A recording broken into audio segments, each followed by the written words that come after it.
Meu nome é Candice Williams, uma advogada de Boston de 32 anos, com uma casa vitoriana recém-herdada da minha querida avó. Jantares em família nunca foram minha praia, especialmente com a tensão entre mim e minha irmã mais nova, Vanessa. Mas quando minha mãe ligou, insistindo para nos encontrarmos no Maison Blanche, aquele restaurante francês chique no centro da cidade, algo pareceu estranho. Meu estômago deu um nó enquanto estacionava o carro, temendo qualquer drama familiar que me aguardasse lá dentro. Mal sabia eu que aquele jantar mudaria tudo. Antes de eu me aprofundar no que aconteceu, deixe um comentário me contando de onde você está assistindo. Clique em curtir e se inscreva para acompanhar minha jornada pelo caos familiar. Crescendo no subúrbio de Massachusetts, o contraste entre como meus pais me tratavam e como Vanessa era impossível de ignorar. Desde o ensino fundamental, eu era o responsável, a criança que precisava dar o exemplo. Enquanto isso, Vanessa, 4 anos mais nova, tornou-se o eterno bebê da família, que não podia errar. Quando eu precisava de dinheiro para material escolar, minha mãe me dava $10 e dizia: "Faz dar certo, Candice. Você é inteligente." Mas quando Vanessa queria o videogame mais recente ou roupas da moda, meus pais, de alguma forma, sempre encontravam o dinheiro. Sua irmã é sensível, meu pai explicava quando eu questionava a injustiça. Ela precisa de mais apoio. Aos 16 anos, eu trabalhava nos fins de semana no supermercado local, mantendo notas excelentes. Vanessa passou a adolescência oscilando entre hobbies que meus pais financiavam com entusiasmo, aulas de dança em um mês, passeios a cavalo no outro. Nada pegava, mas o padrão sim. Eu mesma paguei meu vestido de baile fazendo turnos extras. Vanessa conseguiu o vestido dos seus sonhos sem questionar. Só minha avó, Marianne, percebeu essa dinâmica. A vovó morava em uma linda casa vitoriana em uma área histórica de Boston, a 30 minutos de carro da nossa casa no subúrbio. Os fins de semana na casa dela se tornaram meu santuário. Enquanto meus pais levavam Vanessa para suas várias atividades, eu pegava o ônibus para a casa da vovó, onde prateleiras de livros me aguardavam. "Você tem garra, Candice", vovó me dizia enquanto estávamos sentadas em seu jardim, tomando chá em delicadas xícaras de porcelana. "Isso vai te levar mais longe do que ser mimada jamais vai." Minha avó foi uma advogada pioneira na década de 1970. Sob sua orientação, concentrei meus olhos na faculdade de Direito. Quando recebi minha carta de aceitação para o curso de Direito da Universidade de Boston com uma bolsa parcial, meus pais me deram parabéns mornos antes de mudarem rapidamente de assunto para Vanessa, que havia sido reprovada em 2 matérias no primeiro ano da faculdade comunitária. "Ela está apenas se descobrindo", disse minha mãe. "Nem todo mundo pode ter o mesmo talento acadêmico que você." A faculdade de Direito foi brutal. Trabalhei meio período em uma cafeteria, peguei empréstimos e estudei até os olhos arderem. Minha avó ajudava quando podia, me dando dinheiro para compras e, ocasionalmente, cobrindo um livro didático. "Este é um investimento em algo grandioso", ela dizia. Enquanto isso, Vanessa abandonou a faculdade depois de 3 semestres. Meus pais pagaram a entrada do apartamento dela quando ela decidiu se tornar uma influenciadora digital. Eles compraram equipamentos de iluminação, uma câmera nova e financiaram o desenvolvimento da marca. Seu número de seguidores atingiu o pico de 700 antes de ela abandonar esse sonho por um emprego em uma boutique que durou menos de 6 meses. Formei-me com honras, passei na OAB na primeira tentativa e consegui uma vaga na Harrington & Palmer, um escritório de advocacia de médio porte especializado em direito empresarial. O salário inicial me permitiu alugar um apartamento pequeno, porém moderno, a uma curta distância do meu escritório. Pela primeira vez, me senti financeiramente segura. Minha avó compareceu à minha formatura na faculdade de Direito, radiante de orgulho. Meus pais também foram, mas saíram mais cedo porque Vanessa tinha um encontro às cegas para o qual insistiram em ajudá-la a se preparar. "Você entende", disse minha mãe. "Isso pode ser importante para o futuro dela." Aos 30, tornei-me sócia júnior. No mesmo mês, Vanessa perdeu o 4º emprego em 2 anos e voltou para a casa dos nossos pais aos 26. Em vez de me parabenizar pela promoção, a primeira ligação da minha mãe foi perguntando se eu poderia emprestar dinheiro a Vanessa para pagar a dívida do cartão de crédito. "Ela está se esforçando muito desta vez", insistiu minha mãe. "O mercado de trabalho está muito difícil." Concordei em pagar $5.000 da dívida da Vanessa com a condição de que ela fizesse terapia financeira. Ela foi a uma sessão antes de declarar que a terapeuta era crítica e alheia à realidade financeira moderna. 3 meses depois, minha avó faleceu em paz, dormindo, aos 84 anos. A perda me devastou. Ela tinha sido meu porto seguro, minha mentora, meu norte verdadeiro quando a dinâmica familiar me fazia questionar meu próprio valor. A leitura de seu testamento deixou todos chocados. Embora ela tenha deixado pequenos pertences pessoais e algumas economias para vários familiares, a casa vitoriana, com seu jardim cuidadosamente cuidado e móveis antigos, foi deixada exclusivamente para mim. Para minha neta, Candice, que me lembra tanto de mim mesma na idade dela, dizia o testamento. Que esta casa lhe ofereça o santuário que proporcionou a mim. Meus pais ficaram visivelmente chateados. Sua avó deveria ter dividido as coisas igualmente, disse papai depois. A casa deveria ter ficado para as 2 netas dela. Ou para nós, acrescentou mamãe. Poderíamos ter garantido que beneficiasse a todos na família. Vanessa se recusou a falar comigo por semanas. Quando finalmente ligou, foi para perguntar se poderia ficar com o colar de pérolas da vovó que havia sido deixado especialmente para mim. A herança trouxe consigo responsabilidades. A casa vitoriana, embora bela com seus trabalhos em madeira e vitrais ornamentados, tinha mais de 100 anos e precisava de reparos significativos. Os impostos prediais eram substanciais e a manutenção exigiria atenção constante. Enquanto meus pais e minha irmã viam apenas o valor da casa no caro mercado imobiliário de Boston, eu via o legado da minha avó e o peso de preservá-lo. Mas também via a realidade da minha vida agitada como advogada, trabalhando 60 horas por semana. Meu apartamento moderno perto do meu escritório se adequava ao meu estilo de vida. A casa ficava a 40 minutos de carro de tudo que eu fazia no dia a dia. Mesmo assim, eu adorava ter o espaço da minha avó. Durante o primeiro mês após herdá-lo, eu passava os fins de semana lá, separando seus pertences e dormindo no quarto de hóspedes. Eu ainda não conseguia me obrigar a usar o quarto dela. A casa era reconfortante e dolorosa ao mesmo tempo, uma lembrança física da mulher que acreditou em mim quando ninguém mais acreditou. Enquanto me preparava para jantar com minha família na Maison Blanche, já fazia 6 meses desde o falecimento da minha avó, 6 meses de ligações semanais da minha mãe perguntando o que eu planejava fazer com todo aquele espaço extra e se eu havia considerado as necessidades da família nas minhas decisões. Mal sabiam eles que eu havia tomado minha decisão, uma que mudaria tudo. A percepção de que talvez eu precisasse vender a casa da vovó veio aos poucos, e de repente. 3 meses depois de herdá-la, eu ainda pagava o dobro do valor da moradia enquanto tentava decidir o que fazer. A advogada prática em mim continuava fazendo contas, enquanto meu coração resistia a abrir mão do santuário da vovó. Numa terça-feira chuvosa, tirei um dia para conversar com um empreiteiro sobre o telhado. Essas casas antigas são um poço de dinheiro, disse o empreiteiro, circulando os pontos de danos causados pela água em seu relatório de inspeção. Lindos e históricos poços de dinheiro. Sentei-me à mesa da cozinha da minha avó naquela tarde, cercada por seu papel de parede floral e eletrodomésticos vintage, sentindo o peso da decisão que me aguardava. A casa valia quase $2 milhões no mercado inflacionado de Boston, mesmo considerando os reparos necessários. Mantê-la significava preservar o legado da minha avó, mas também estar presa a uma propriedade que eu raramente tinha tempo de visitar. Meu moderno apartamento de 74 metros quadrados no centro da cidade se encaixava perfeitamente na minha vida. Ficava a uma curta distância do meu escritório, tinha porteiro para entregas durante minhas longas horas e não exigia nenhuma manutenção da minha parte. O prédio tinha até uma pequena academia que eu usava às 5h30 da manhã, antes de tomar banho e ir para o trabalho. Cada vez que eu visitava a casa da minha avó, as emoções me atingiam em ondas.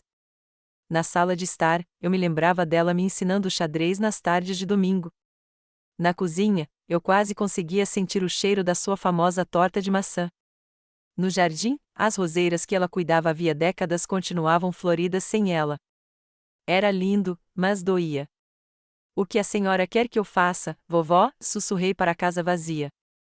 A resposta veio quando abri a gaveta da escrivaninha dela e encontrei um diário de couro que eu nunca tinha visto antes.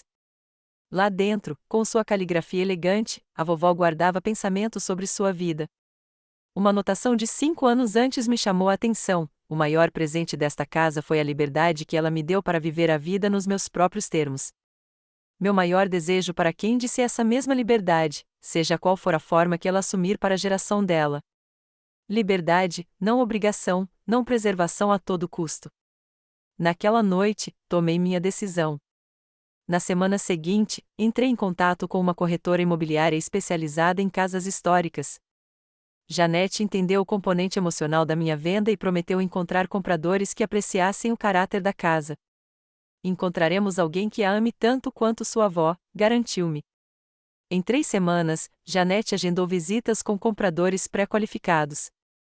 Evitei deliberadamente estar presente nessas visitas, achando muito doloroso ver estranhos avaliando o santuário da minha avó.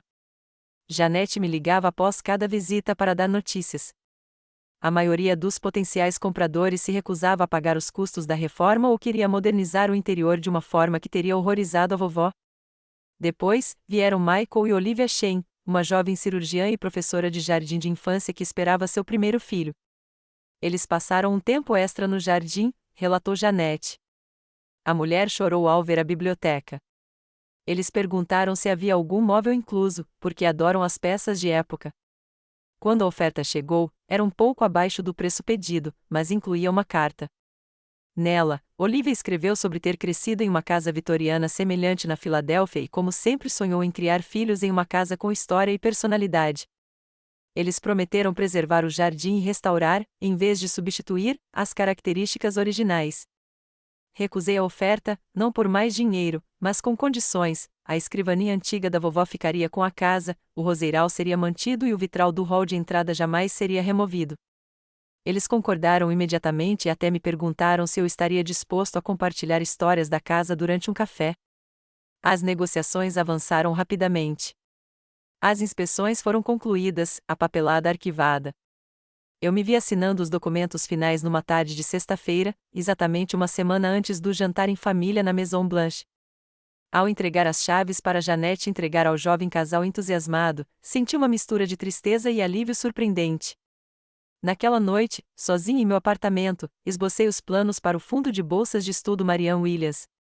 A maior parte da renda da casa seria destinada à criação de um fundo para ajudar estudantes de direito com dificuldades financeiras, assim como minha avó havia me ajudado. Parecia a maneira certa de estender seu legado para além das paredes físicas. Eu não tinha contado à minha família sobre a venda da casa. Sempre que o assunto surgia durante nossos raros telefonemas, minha mãe comentava como seria bom para a família se beneficiar da propriedade. Papai mencionava as constantes dificuldades financeiras de Vanessa e o alto custo do aluguel em Boston. O subtexto era claro, mas ninguém o disse diretamente até aquele jantar. O Maison Blanche se erguia como uma joia reluzente no centro de Boston, com sua arquitetura francesa e iluminação suave projetadas para impressionar. Cheguei 10 minutos mais cedo, como de costume, e solicitei nossa mesa reservada. A recepcionista me conduziu a um canto, parcialmente isolado por colunas decorativas e um grande vaso de plantas, oferecendo a ilusão de privacidade no movimentado restaurante. Gostaria de pedir uma bebida enquanto espera pelo seu grupo? Perguntou o garçom depois que me acomodei. Só água por enquanto, obrigado, respondi. Meu estômago estava embrulhado demais para álcool.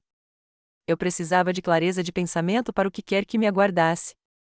15 minutos depois, meus pais chegaram juntos. Mamãe usava seu colar de pérolas e o vestido azul marinho que reservava para ocasiões especiais. Papai usava seu único terno, um pouco antiquado, mas bem conservado. Eles me viram e se aproximaram com a formalidade rígida que caracterizava nosso relacionamento desde a leitura do testamento da vovó. Candice, você está com ótima aparência, disse mamãe, oferecendo a bochecha para o beijo obrigatório. O trabalho deve estar te tratando bem. A empresa me mantém ocupada, respondi com minha resposta padrão. Como foi o drive-in? Papai começou a reclamar do trânsito de Boston enquanto nos acomodávamos em um silêncio desconfortável, quebrado apenas quando o garçom voltou para pedir as bebidas. Mamãe pediu vinho branco, papai, seu uísque escocês com gelo de sempre. A Vanessa está atrasada, explicou mamãe, checando o celular. Ela teve uma entrevista de emprego hoje. Boas notícias, eu disse sinceramente. Que cargo? Algum cargo de assistente de marketing, papai dispensou com um gesto de mão. Você sabe como essas coisas funcionam com ela. dedos cruzados para que isso dê certo. 20 minutos e uma cesta de pão depois, Vanessa fez sua entrada. Aos 28 anos, minha irmã dominava a arte de chegar atrasada, mas com estilo, sem deixar de fazer parecer uma conquista. Seu cabelo loiro estava com luzes frescas, e sua roupa era claramente nova e cara. Desculpem a todos, anunciou ela, sentando-se na cadeira ao lado da mamãe. O metrô foi um pesadelo. Eu devia ter pegado um Uber. Percebi que não houve menção à entrevista. Você está linda, querida, disse a mamãe, dando um tapinha na mão de Vanessa.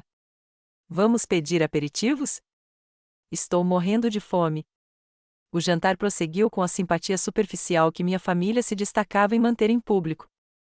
Discutimos assuntos seguros, o clima quente fora de época de outubro, as melhorias no golfe do meu pai, um filme que minha mãe tinha assistido recentemente. Forneci breves atualizações sobre meu caso mais recente quando solicitado, tomando cuidado para não me exibir, como Vanessa me acusara de fazer em reuniões anteriores. Sócio júnior aos 32, comentou meu pai quando mencionei uma fusão corporativa iminente que eu estava gerenciando. Sempre o superdotado. Nem todo mundo tem a chance de brincar com contratos milionários, disse Vanessa, girando sua taça de vinho. Alguns de nós vivemos no mundo real. Sua irmã trabalha muito duro, interrompeu mamãe, sua resposta padrão sempre que a tensão entre nós vinha à tona. Mas todos nós também estamos orgulhosos de você, Vanessa. A oportunidade certa vai aparecer. Tomei um longo gole d'água, deixando o momento passar. Aquela era nossa dança em família, passos cuidadosamente coreografados que havíamos encenado por anos. Quando os pratos principais chegaram, minha mãe mudou o rumo da conversa, o que me fez arrepiar. Candice, como está a casa? Você já se mudou? Perguntou ela, casualmente demais. Tenho passado alguns fins de semana lá, respondi cuidadosamente. Meu apartamento ainda é mais conveniente para o trabalho. Que desperdício, comentou meu pai, cortando seu bife. Todo esse espaço para uma pessoa só que nunca está lá. Vanessa se animou com essa abertura. Você já consertou o banheiro de cima? O chuveiro nunca teve boa pressão. A familiaridade com que ela falava da casa me incomodou. Vanessa visitava a avó talvez 2 vezes por ano, no máximo, geralmente quando precisava de dinheiro ou de alguém que a ouvisse depois de outro relacionamento fracassado. Não fiz nenhuma reforma importante, respondi, neutro. Bem, antes de fazer isso, você deveria consultar todos nós, disse mamãe. A opinião da família é importante para as decisões sobre os bens da família. Lá estava, a primeira reivindicação direta à casa da vovó como propriedade da família, em vez da minha herança. Marianne deixou a casa para Candice, disse papai, me surpreendendo ao afirmar o óbvio, mas continuou, frustrando minha momentânea esperança de apoio. Sempre compartilhamos esta família. Sua mãe e eu criamos vocês, meninas, para cuidarem umas das outras. O garçom interrompeu para encher copos de água e verificar nossas refeições, proporcionando um breve alívio da tensão crescente. Preciso usar o banheiro, anunciou minha mãe de repente. Candice, você quer se juntar a mim? O ritual do banheiro feminino, universal em todas as culturas. Segui obedientemente, pressentindo a conversa particular que se aproximava. Dentro do elegante banheiro com bancadas de mármore e flores frescas, mamãe retocou o batom no espelho enquanto eu lavava as mãos. Sua irmã está passando por dificuldades, disse ela sem rodeios. A economia está péssima para os jovens hoje em dia. Nem todo mundo pode ter a mesma sorte que você. Mãe, eu trabalhei na faculdade de Direito. Contraí empréstimos. Conquistei meu cargo, eu disse. Sim, sim, ela dispensou meu protesto com um gesto. Mas Marianne deu vantagens que Vanessa nunca teve, aquele vínculo especial entre vocês duas, a atenção extra e agora esta casa que vale uma fortuna no mercado atual. Simplesmente não é justo com sua irmã. A vida não é justa, eu disse baixinho, pensando em todas as vantagens que Vanessa receberá na infância enquanto eu trabalhava em caixas e estudava à luz de uma lanterna depois de dormir. Não seja difícil, Candice, o tom da minha mãe endureceu. Somos uma família. Precisamos tomar decisões que beneficiem a todos, não apenas a você. Voltamos à mesa em silêncio, o peso das expectativas não expressas pesando entre nós. Vanessa estava checando o celular enquanto meu pai fazia sinal para pedir outro uísque. Eu tinha a sensação de que o pior ainda estava por vir. Os cardápios de sobremesas chegaram, oferecendo uma distração momentânea da tensão que pairava sobre a nossa mesa. Meu pai pediu creme brulee, minha mãe e Vanessa decidiram dividir o soufflé de chocolate, e eu pedi chá de menta, já que meu apetite havia desaparecido há muito tempo. Então, começou Vanessa, largando o celular com uma naturalidade deliberada, tenho uma novidade para compartilhar. Algo em seu tom, aquele tom peculiar que ela usava quando se sentia vitoriosa, disparou um sinal de alerta em minha mente. Tive uma ótima conversa com a mamãe e o papai no fim de semana passado, continuou ela, olhando para nossos pais, que de repente pareceram muito interessados na disposição da mesa, e chegamos à solução perfeita para todos. Solução para quê? Perguntei cautelosamente. Vanessa sorriu radiante, claramente apreciando seu momento de destaque. Bem, você sabe como eu tenho lutado para encontrar um bom lugar para morar em Boston com um salário de entrada, e você tem uma casa enorme que mal usa. Meu coração acelerou. Mantive uma expressão neutra, anos de expressões de pôquer em tribunais me servindo bem. Vou morar com você, anunciou Vanessa, triunfante. Mamãe e papai concordaram, continuou Vanessa. Faz todo sentido. Você ganha companhia e ajuda com aquela casa grande e antiga, e eu consigo morar em um lugar legal sem gastar muito. Ganha, ganha. O silêncio que se seguiu pareceu eterno. Olhei do rosto expectante de Vanessa para as expressões cuidadosamente combinadas de apoio casual dos meus pais. Quando exatamente vocês decidiram isso? Perguntei finalmente, com a voz firme. Estamos discutindo isso há um tempo, disse a mãe. Desde que a Marianne deixou a casa para você, na verdade. Pareceu a maneira mais justa de lidar com as coisas, considerando que você recebeu um bem tão valioso sozinha. A vovó me deixou a casa, afirmei com firmeza. Foi decisão dela. E agora você decide como usar isso para beneficiar a família, interrompeu papai. Sua avó teria querido isso. Não, respondi com firmeza. A vovó gostaria que eu usasse como bem entendesse. Ela era muito clara sobre respeitar limites. O sorriso de Vanessa vacilou um pouco. Olha, já resolvemos tudo. Posso me mudar no próximo fim de semana. Vou ficar com o quarto azul lá em cima, aquele com o assento na janela.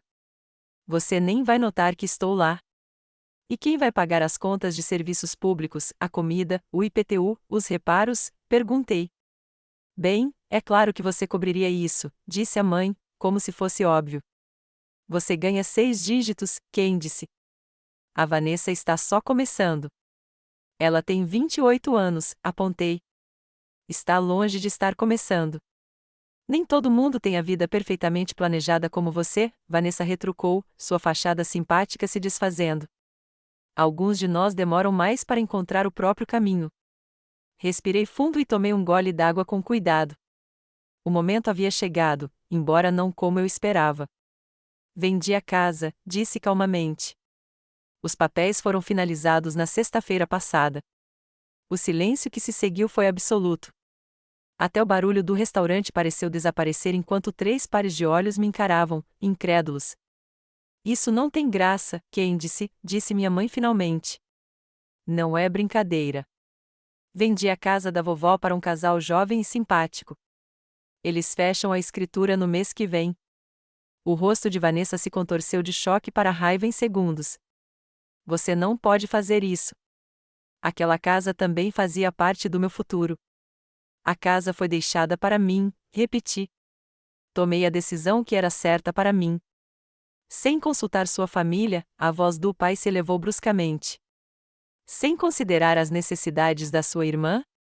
Como você pode ser tão egoísta? Sibilou a mãe, atenta às mesas vizinhas, apesar da raiva evidente.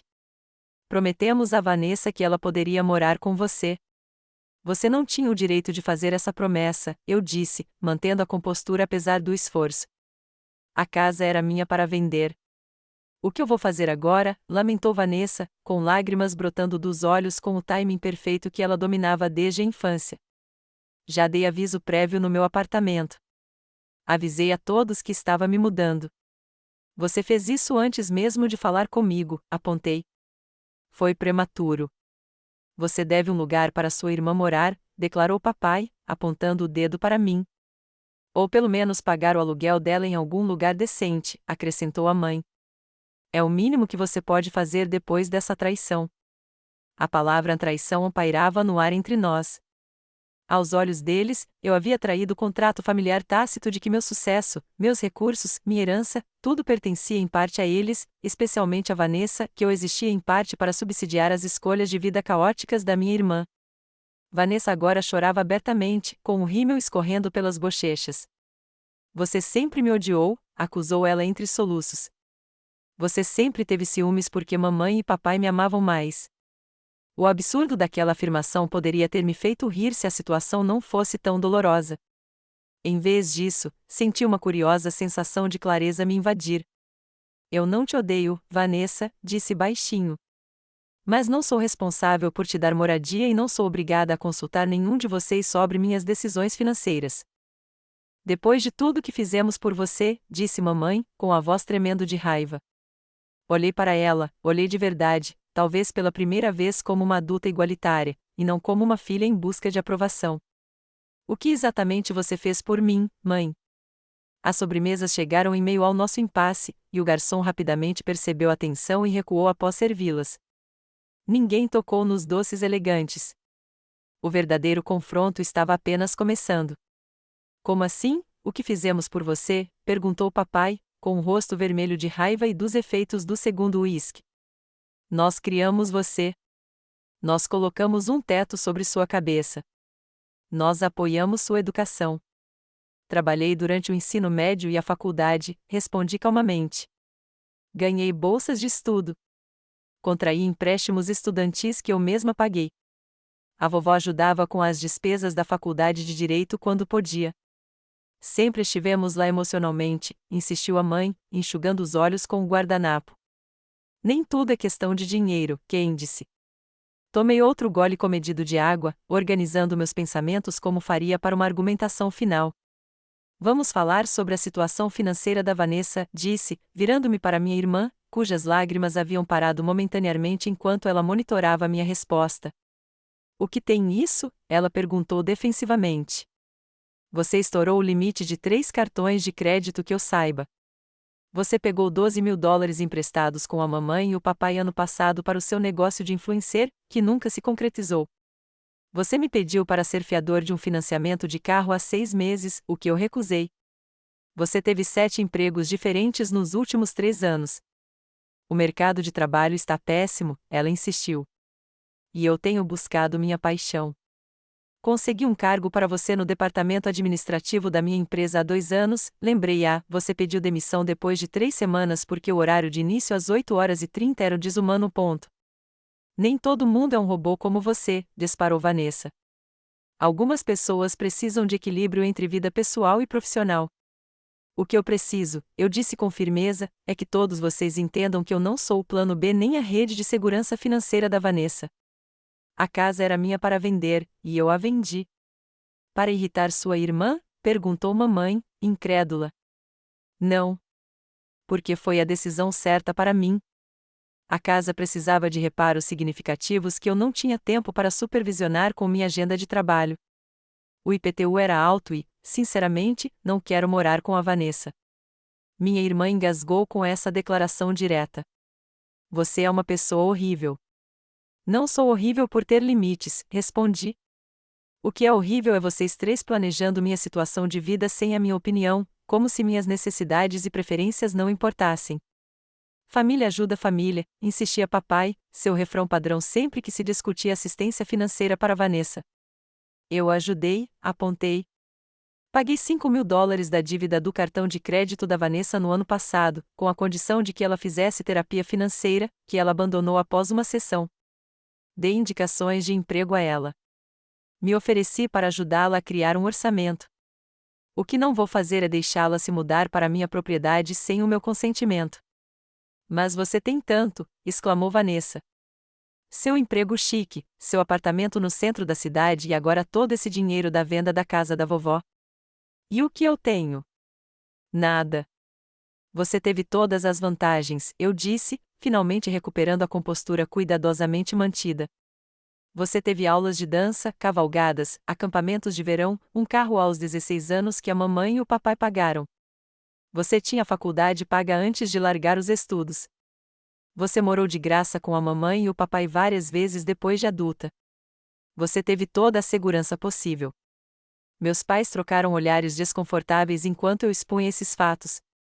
O restaurante ao nosso redor continuava com seu elegante burburinho de conversas e copos tilintando, alheio à implosão da nossa família.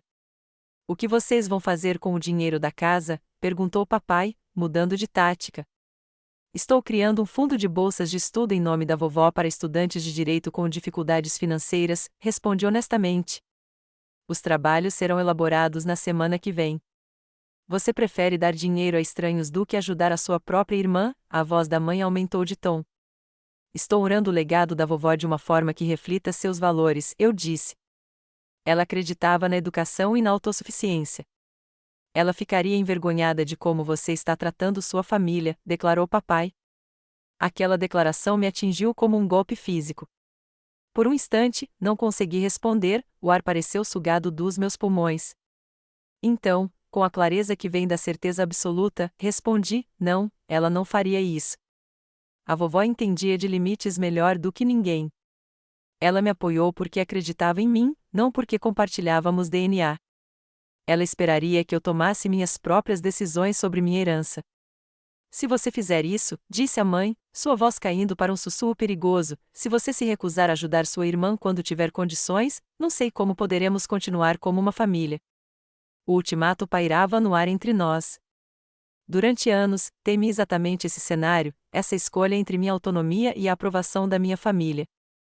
Agora que isso havia acontecido, eu me sentia estranhamente calma. Isso seria incrivelmente doloroso, reconheci.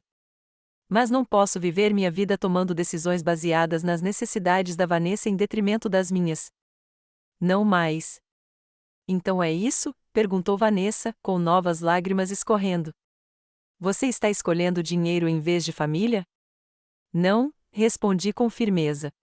Estou escolhendo limites saudáveis em vez de expectativas prejudiciais. Há uma diferença. Depois de tudo que sacrificamos por você, mamãe começou, mas eu a interrompi. Que sacrifícios, exatamente? Por favor, me diga o que você sacrificou por mim que se compara ao que você deu a Vanessa. O silêncio que se seguiu confirmou o que eu sempre soube, mas nunca reconheci tão diretamente. Meus pais não tinham resposta porque não havia nenhuma. Fiz sinal para a conta, que o garçom prontamente trouxe. Entreguei meu cartão de crédito antes que alguém pudesse reclamar. Não estou abandonando minha família, disse eu enquanto esperávamos a transação ser processada, mas estou estabelecendo limites claros sobre o que farei e o que não farei.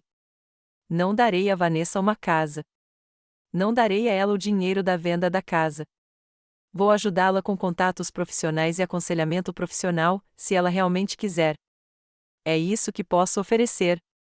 Não é o suficiente, disse papai categoricamente. Então, sinto muito por termos chegado a esse impasse. Assinei o recibo, deixei uma gorjeta generosa e me levantei para ir embora. Amo todos vocês, disse eu, falando sério, apesar de tudo. Quando estiverem prontos para respeitar minhas decisões sobre a minha própria vida, podemos conversar. Saí da Maison Blanc sozinha, deixando para trás sobremesas pela metade e o peso de expectativas irracionais que carreguei por tanto tempo. O caminho de volta para o meu apartamento passou num borrão, a luz do entardecer de Boston girando ao meu redor enquanto eu navegava por ruas familiares no piloto automático, minha mente repetindo o confronto do jantar em loopes infinitos. Quando estacionei na garagem do meu prédio, minhas mãos tremiam com a descarga de adrenalina. Já dentro do meu apartamento, tirei os saltos e me joguei no sofá, finalmente permitindo que as emoções que havia reprimido no jantar viessem à tona. Meu celular vibrou sem parar, com notificações da minha família inundando-me. Silenciei-o sem olhar e liguei para a única pessoa que entenderia. Elaine, você está livre para conversar? Minha voz falhou quando minha melhor amiga da faculdade de Direito atendeu. Candice, o que houve? A preocupação de Elaine foi imediata. Contei o desastre do jantar, desde o anúncio de Vanessa até o ultimato dos meus pais. Elaine ouviu sem interromper e respondeu com a sinceridade direta que eu valorizava em nossa amizade. Eles te emboscaram, afirmou com firmeza. Fizeram planos para a sua propriedade sem o seu consentimento e depois tentaram te manipular quando o plano deles fracassou. Você não fez nada de errado. Então por que me sinto tão mal? Perguntei, olhando para o teto. Porque você foi condicionada a vida inteira a se sentir responsável pelo bem-estar de Vanessa, respondeu Elaine. Quebrar esse padrão parece traição, mesmo quando, na verdade, é apenas uma forma saudável de estabelecer limites. Depois que nossa ligação terminou, finalmente verifiquei meu celular. 5 chamadas perdidas da minha mãe, 3 do meu pai e dezenas de mensagens de texto, desde as acusações chorosas da Vanessa até as acusações de culpa da minha mãe. A última mensagem do meu pai foi a mais direta: sua avó ficaria arrasada com o seu egoísmo.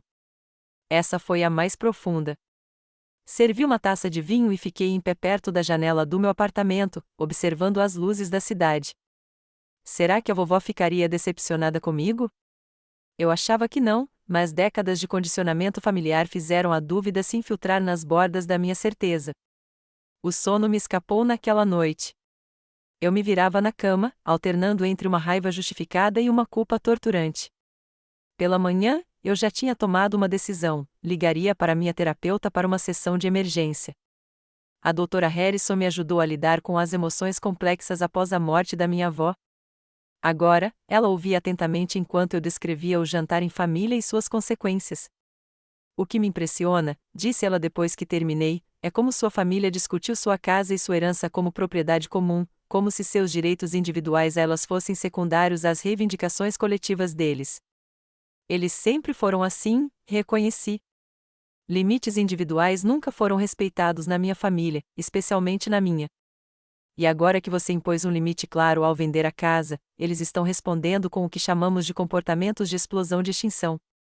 A intensidade da reação deles se deve precisamente ao fato de você estar mudando a dinâmica estabelecida. Saí do consultório dela com uma clareza renovada, embora não com paz completa. De volta ao trabalho, me dediquei aos preparativos do caso, grata pela distração da complexa legislação empresarial. Meu foco foi interrompido no meio da semana quando minha assistente tocou o interfone do meu escritório. Senhorita Williams, tem uma Vanessa Williams aqui para vê-la. Ela não tem hora marcada. Ela é bem insistente. Meu estômago embrulhou. Me dê 2 minutos e depois mande ela entrar. Fechei rapidamente os arquivos confidenciais no meu computador e respirei fundo várias vezes. Quando Vanessa entrou no meu escritório, seus olhos estavam vermelhos, mas sua expressão era de combate, e não de lágrimas. Você precisa resolver isso, exigiu ela, sem me cumprimentar. Não tenho para onde ir, meu senhorio já alugou meu apartamento para outra pessoa. Boa tarde para você também, Vanessa, respondi, mantendo a voz firme. Por favor, abaixe a voz. Este é o meu local de trabalho. Eu não me importo. Minha vida está desmoronando por sua causa. Ela aumentou o volume da voz, fazendo com que minha assistente aparecesse preocupada na porta. Está tudo bem, senhorita Williams? Ele perguntou. Estamos bem, Jeffrey. Por favor, feche a porta. Virei-me para minha irmã. Sente-se, Vanessa. Se você não conseguir falar com calma, essa conversa acabou. Ela se jogou dramaticamente na cadeira em frente à minha mesa. Mamãe e papai disseram que eu poderia morar com você. Eu abri mão do meu apartamento. Para onde eu devo ir? De volta para a casa da mamãe e do papai, presumo, respondi. Já que fizeram promessas em meu nome, podem ajudar a resolver o problema que criaram. Eles disseram que não, lamentou Vanessa. Disseram que eu preciso aprender a ser independente. A ironia era quase cômica.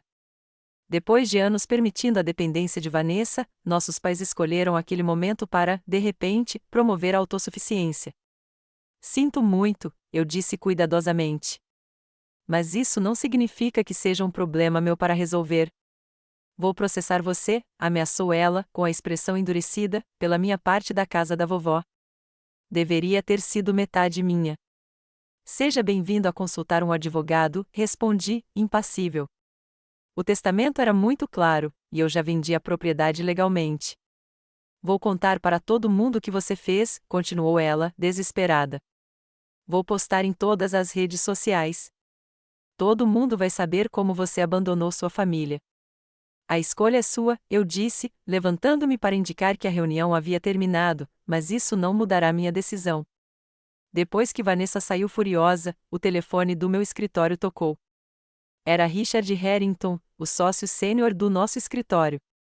Quem disse: está tudo bem? A segurança ligou para avisar sobre uma perturbação. Expliquei brevemente a situação, envergonhado por meu drama familiar ter chegado ao conhecimento do meu empregador.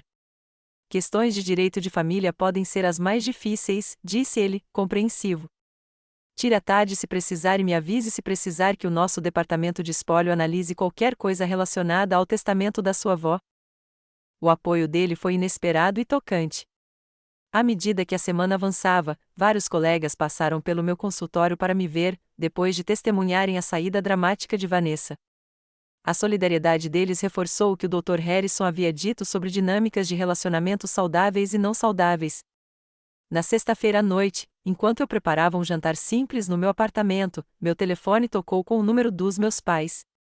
Contra a minha vontade, atendi. Candice, minha mãe começou sem rodeios, esta situação saiu do controle. Seu pai e eu estivemos conversando e percebemos que talvez tenhamos nos excedido em relação à casa.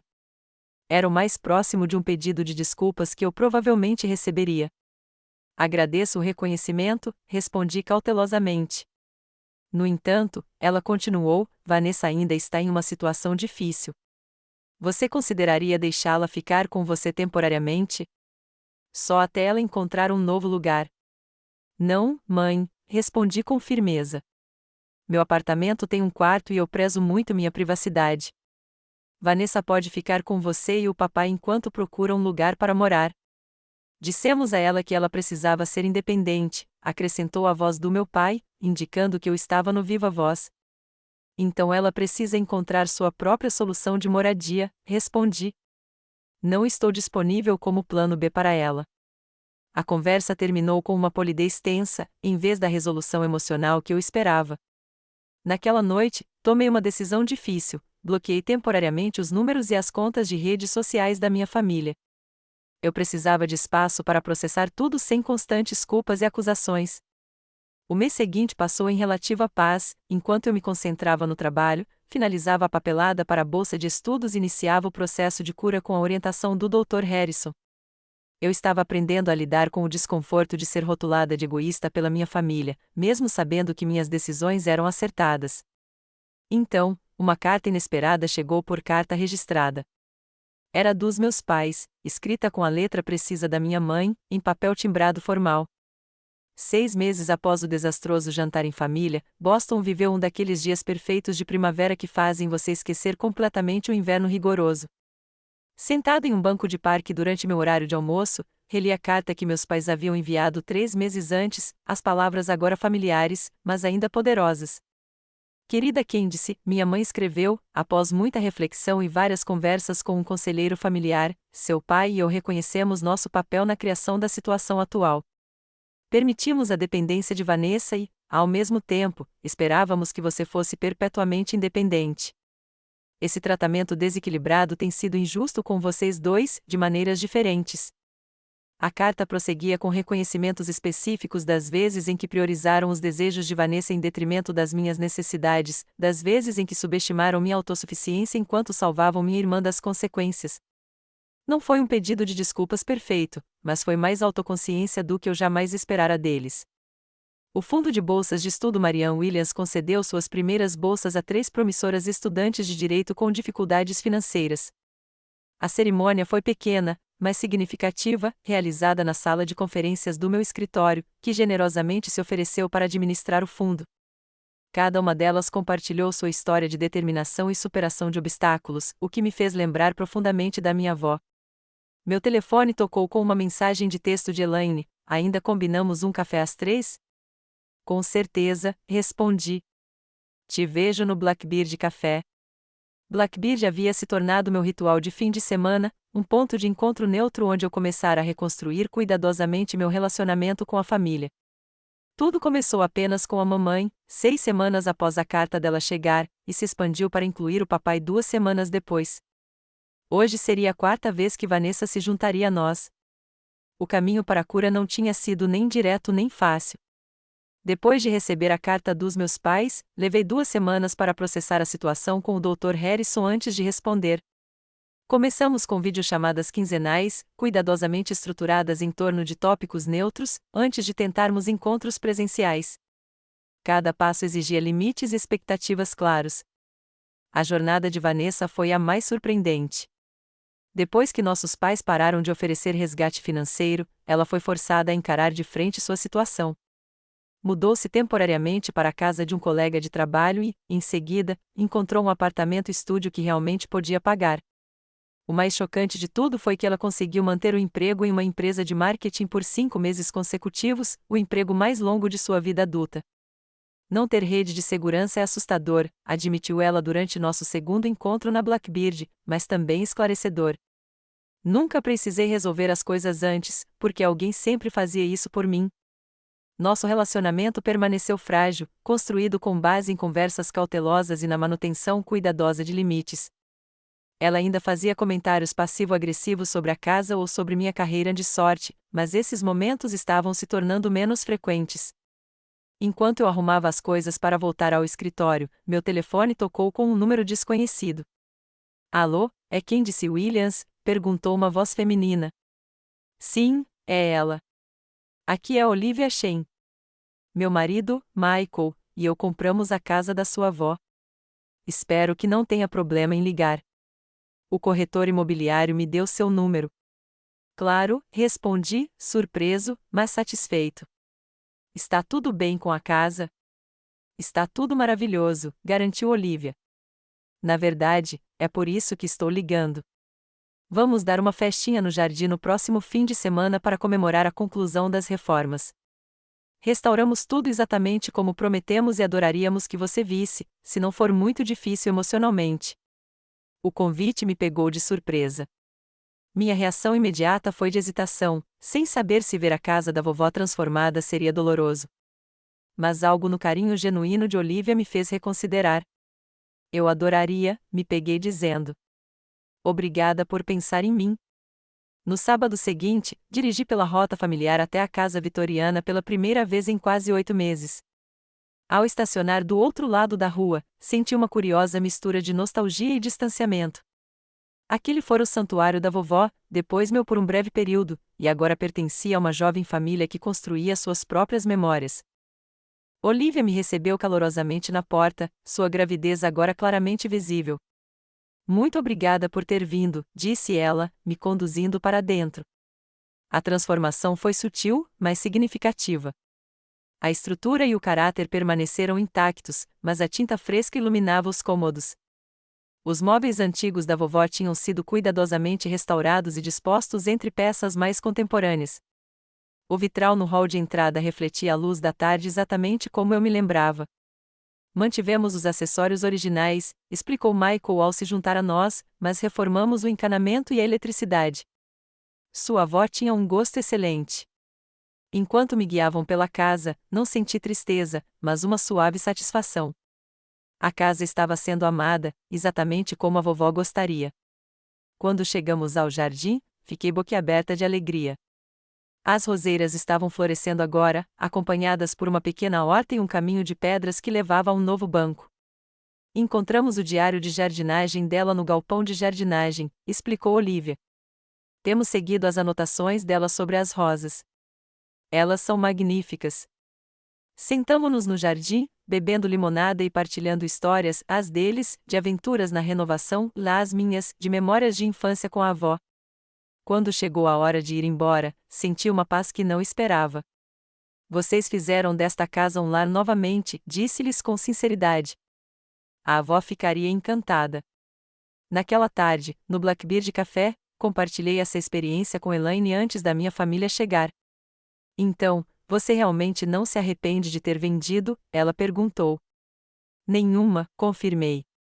A casa está onde deveria estar, com pessoas que a valorizam. O fundo de bolsas de estudo está ajudando alunos merecedores e, o mais importante, aprendi a me manter firme na minha própria verdade. Quando meus pais e Vanessa chegaram, nossa conversa estava mais tranquila do que nos encontros anteriores. Estávamos aos poucos aprendendo uma nova maneira de ser família, baseada no respeito mútuo, em vez de obrigações e expectativas. Tenho novidades, anunciou Vanessa depois que nossos cafés chegaram. Consegui uma promoção no trabalho, coordenadora júnior de marketing. Que maravilha, eu disse com sinceridade. Parabéns. Obrigada, respondeu ela, com um toque de sua antiga atitude defensiva emergindo. Não sou sócia júnior de um escritório de advocacia, mas já é alguma coisa. É algo seu, corrigi gentilmente. Isso o torna valioso. Ela refletiu sobre isso e assentiu lentamente. Progresso. Quando nossa reunião terminou, minha mãe me puxou de lado. Estamos orgulhosos de você, disse ela baixinho. Não apenas pelas suas conquistas, mas por nos ensinar tudo sobre limites saudáveis. Não foi uma lição fácil, mas era uma lição que precisávamos.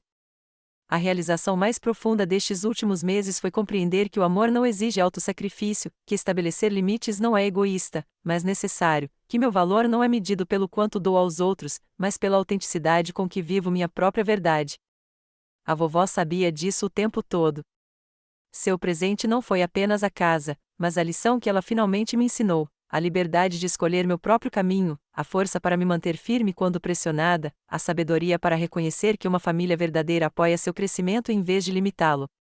Ao caminhar por Boston hoje, levo essas lições comigo. Estou construindo uma vida que honra tanto o legado da minha avó quanto as minhas próprias necessidades. Nem sempre é fácil, e as reuniões familiares ainda têm momentos de tensão, mas a base está mais forte agora, construída na verdade e não na obrigação. E você? Já teve que estabelecer limites difíceis com entes queridos? Como você equilibrou suas próprias necessidades com as expectativas da família? Compartilhe suas experiências nos comentários abaixo. E se esta história ressoou com você, curta e inscreva-se para mais conversas autênticas sobre dinâmica familiar. Obrigada por se juntar a mim nesta jornada. E lembre-se, às vezes, a coisa mais amorosa que você pode fazer é se manter firme na sua própria verdade.